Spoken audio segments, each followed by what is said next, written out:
Allez, on y est presque. La Coupe d'Afrique des Nations 2025 au Maroc, ça approche à grands pas. Et pour les Lions de la Teranga, la pression, elle monte, elle monte. Chaque décision, chaque minute sur le terrain d'entraînement, tout compte maintenant. On va décortiquer ensemble ces tout derniers instants, ceux qui vont vraiment dessiner le parcours du Sénégal dans cette compétition. C'est ça, on est dans la dernière ligne droite. Fini les tests, fini les expérimentations, maintenant c'est concentration maximale.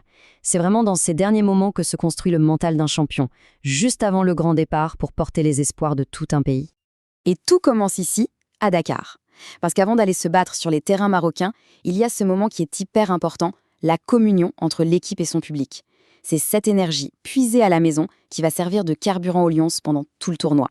Et ce moment, il a une date, une heure, un lieu bien précis. Ce sera ce jeudi 18 décembre, dans l'enceinte mythique du stade Léopold Sédar Senghor. Et attention, ce n'est pas qu'un simple entraînement, hein. C'est bien plus que ça. C'est un au revoir, c'est la toute dernière chance pour des milliers de supporters de transmettre leur force à leurs héros. D'ailleurs, cet appel de la Fédération sénégalaise de football, il faut le prendre au sérieux. C'est une vraie mobilisation générale qui est demandée. L'idée est claire, il faut créer une marée humaine, une vague de soutien, pour donner aux joueurs un maximum de confiance juste avant le grand saut. Mais bon, la préparation d'une grande compétition, c'est rarement un long fleuve tranquille. Il y a toujours des pépins, des imprévus, souvent au pire moment. Et c'est justement la façon de réagir à ça qui fait la différence entre une bonne équipe et une équipe de champions. Et voilà, le coup dur, il est arrivé. À quelques jours du départ, une nouvelle tombe et vient tout chambouler dans les plans du sélectionneur, Pape Thiaw, une blessure. C'est typiquement le genre de truc qui peut déstabiliser un groupe et qui force le coach à tout revoir en urgence. Alors concrètement, qu'est-ce qui se passe? On a Ilay Camara, l'arrière droit, qui doit déclarer forfait. Blessure aux ischio-jambiers. Et pour le remplacer, Pape Thiaw appelle Mamadou Lamine Camara. Un défenseur sort, un milieu de terrain entre. Alors on peut se demander, pourquoi ce choix? Eh bien, ce n'est pas un simple remplacement poste pour poste. Non, c'est un vrai ajustement tactique. Ça sent la volonté de blinder le milieu de terrain, d'avoir le contrôle du jeu. Un pari audacieux, clairement. Comment un tel changement a pu se faire aussi vite? Grâce à la fameuse liste des réservistes. Mamadou Lamine Camara était là sur cette liste d'attente, prêt à sauter dans le train. Comme on dit, le malheur des uns fait le bonheur des autres. Pour lui, qui joue à la RS Berkane, c'est une chance inespérée de jouer la CAN dans un pays qu'il connaît par cœur.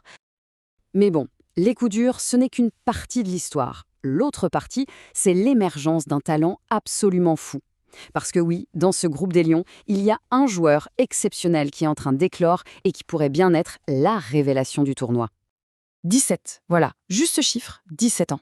C'est l'âge d'Ibrahim Baye. Il faut bien se rendre compte. À 17 ans, la plupart des jeunes footballeurs rêvent encore de devenir pro. Lui, il est déjà là, prêt à jouer la plus grande compétition d'Afrique avec l'une des meilleures équipes. C'est juste exceptionnel. Et que personne ne s'y trompe, sa présence, ce n'est pas un cadeau. Le gamin est formé au Paris Saint-Germain et il est en pleine bourre. D'ailleurs, le PSG ne s'y est pas trompé et vient de le prolonger jusqu'en 2028.